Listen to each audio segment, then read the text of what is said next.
Imagine this, an open world game that has different areas of games depending on where you are in the world.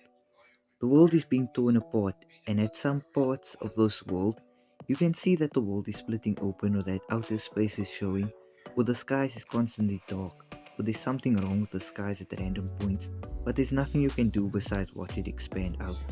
The world should also have this Grand Theft Auto like feel to it, when traveling from one area to another, and have radio stations that stream according to the games they are found in, like Easter eggs or callbacks, and lots of different cars.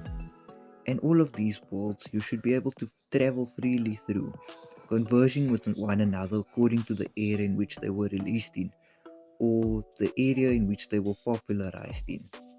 So, in one region of this world, there's maybe games from the 2000s to the 2004s where you can travel through, and at random intervals you come across something that comes at you like that looks like a slow moving mirage and moves through you like a flashback, with the styles of those games colliding with one another to make this aesthetically beautiful region that has its own unique features to other regions and has its own world mechanics, with a long bridge or countryside connecting another area to it.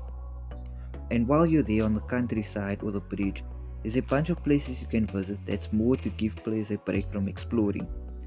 Places like casinos, clubs, bars, malls, etc.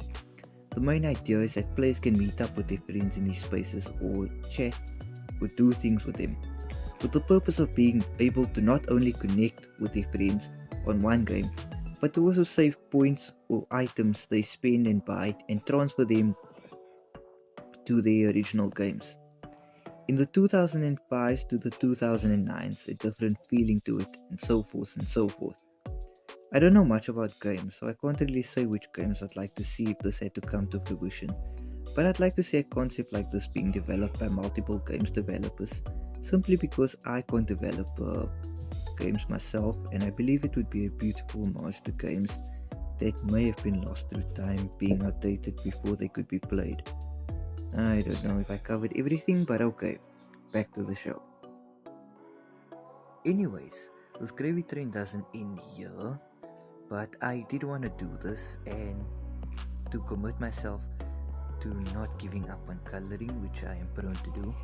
These pieces took me like 15 minutes to color in. I didn't want to take too long doing these pieces because of time constraints, but the point is not ultimately to get better, but more to get color variations in so that I can hopefully find what works and what doesn't, add it to my story and ditch the rest, you know. Although I'm pretty sure I won't follow up on this, and you will probably never see that story, honestly. So, yeah. Well, I think that's all. Uh, yeah. So I'm just gonna end this off by saying goodbye and good night. I hope you watched till the end of this video, if you care enough to. But yeah, that's about everything. Goodbye, good night, sleep tight, don't let the bed bugs bite, and sayonara, suckers.